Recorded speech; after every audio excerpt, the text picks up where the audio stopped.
Hey, what is up, everybody? It is Mr. Boylan, and today we are going to distinguish between unsaturated, saturated, and supersaturated solutions and investigate factors that influence solubilities. Alright, so let's definitely break that down a little bit. There's a lot there. First thing we're going to do is distinguish among saturated, unsaturated, and supersaturated solutions. 2, we are then going to define solubility. What the heck? 3, we are then going to interpret solubility graphs and explain why substances have different solubilities. 4, we will then compare the effects of temperature and pressure on solubility. 5, we will describe the effects of bonding and polarity on solubility. So basically, we're going to really dive into solutions and get a better understanding of what's going on. Okay, so first things first, let's just define what the heck solubility is. A solubility of a substance is just the amount of that substance required to form what's called a saturated solution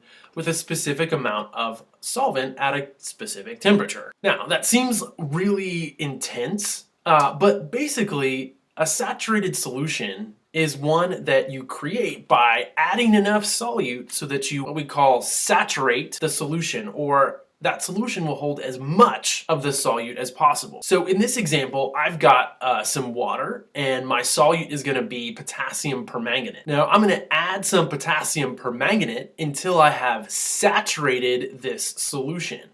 And I'll know when I've got it saturated, boom, because some of my solute will appear at the bottom of my beaker. I've saturated it. I've forced it to hold as much solute as possible. And when we're talking about solubility of a substance, that's what we're talking about. How much can we add to saturate a solution? Okay, which brings us to some additional terminology. A saturated solution is just a solution that contains the maximum amount of dissolved solute. So as you take a look at your screen, you've got a couple of animations there. In a saturated solution, the process of dissolving and recrystallization are essentially happening at the same rate. You're still going to have some of your solute left in your solution that's not going to be able to dissolve because you've already forced your solution to hold as much of it as possible. Contrast that with an unsaturated solution. This is a solution that contains less solutes than a saturated solution under the same conditions. So in an unsaturated solution, you're able to not only dissolve what you add, but you can actually add a whole bunch more. So as you look at the animation on your screen, in an unsaturated solution, when you put some added solute in there, it's completely going to dissolve. There's going to be no solid solute left behind. In this case, it's the dissolving process that is happening at a much greater rate than the recrystallization process. So as you take a look at your screen, a great graphic to sort of compare the two types of solutions. In the top section, we've got 30 grams of sodium chloride, 100 mils of water. In the bottom, we've got 40 grams of sodium chloride and 100 mils of water. We add the 30 grams to the 100 mils of water, we get an unsaturated solution. In other words, this solution could hold more sodium chloride at whatever temperature this is. At the bottom though, we add the 40 grams of sodium chloride to the water and we make what's called a saturated solution. It's able to hold 36 grams of our solute, but then some of our solute, no matter what we do, is just not going to dissolve. We've saturated it. It can't hold anymore. And then lastly, that brings us to what's called a supersaturated solution. A supersaturated solution is one that contains more dissolved solute than a saturated solution under the same conditions. Now, you might be asking yourself, wait a minute, if a saturated solution holds the maximum amount of solute,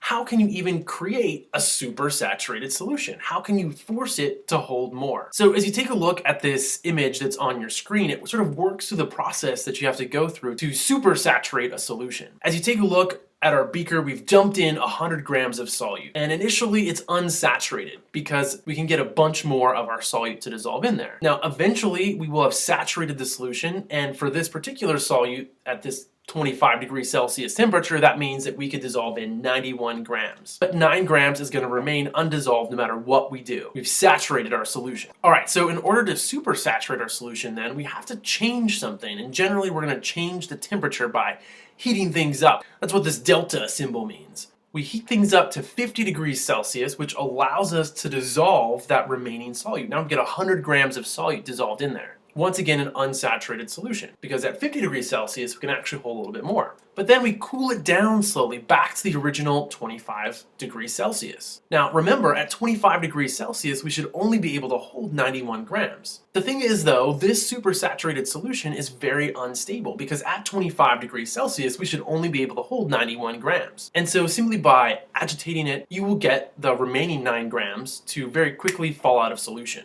and return to a saturated state. Now there's a really great video that sort of shows this process of a super saturated solution returning to the saturated state. Again, simply by touching the solution, we cause all of the remaining solute to come dropping out and return to the saturated state. Science! Okay, so now that we have a better understanding of the idea of solubility and different types of solutions, we're now going to talk about solubility graphs. And solubility graphs are just going to tell us how much solute we can dissolve at a given temperature to create a saturated solution. So as you take a look at your notes, you're given a couple different solubility graphs, one that have a bunch of solid solutes dissolved in water, and the other is gases. Now it's important to note that at any given point beneath the line you have an unsaturated solution. In other words, you could dissolve more solute in solution, and at any point above the line you have still a saturated solution. Now that's a common error that students make.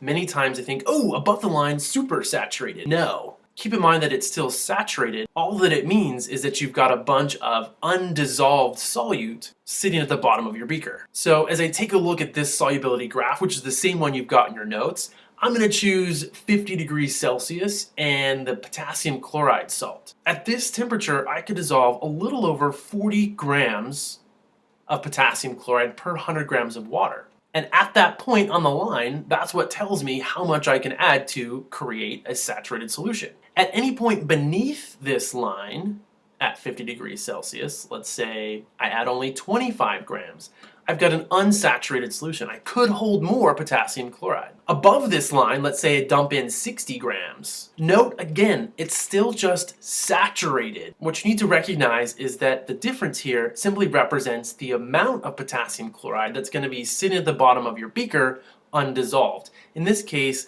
a little less than 20 grams. Recognize that you can have solubility curves that also indicate the solubility of gases. The process works the same. If I take a look at a temperature of 20 degrees Celsius and the gas carbon monoxide, recognize that as soon as I hit that point on the line, I've created a saturated solution.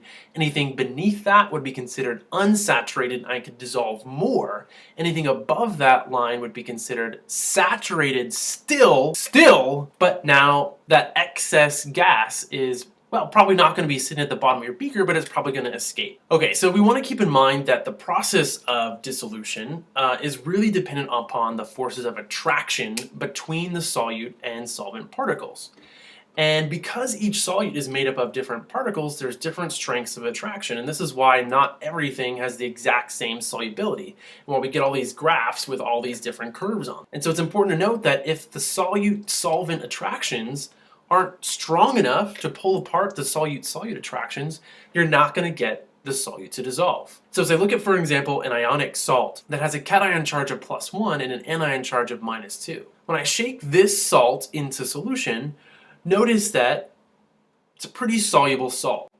In other words, the forces of attraction between the solute particles aren't so strong that the water molecules can't sort of pull them apart. However, notice that if I have an ionic salt where the cation charge is +2 and the anion charge is -2, and now I shake some of my salt into solution, notice that we get a much less soluble salt. The forces of attraction in between the solute particles with a +2 and a -2 is stronger, and therefore it's more difficult for the water molecules or solvent molecules to sort of pull them apart. Now, lucky for you, you don't have to memorize a list of which things are soluble or which things aren't soluble. You will be given a list and you will have to sort of know how to use it. So you'll get a list of soluble ions, or things that will generally dissolve, and insoluble ions, things that will not generally dissolve. Now you'll find these on your formula chart, looks sort of like this. We'll talk about how you use these, but again, recognize you've got a list of things that will generally dissolve in solution and things that will generally not dissolve in solution. Recognize that these things typically have a +1 or -1 charge, while these things have a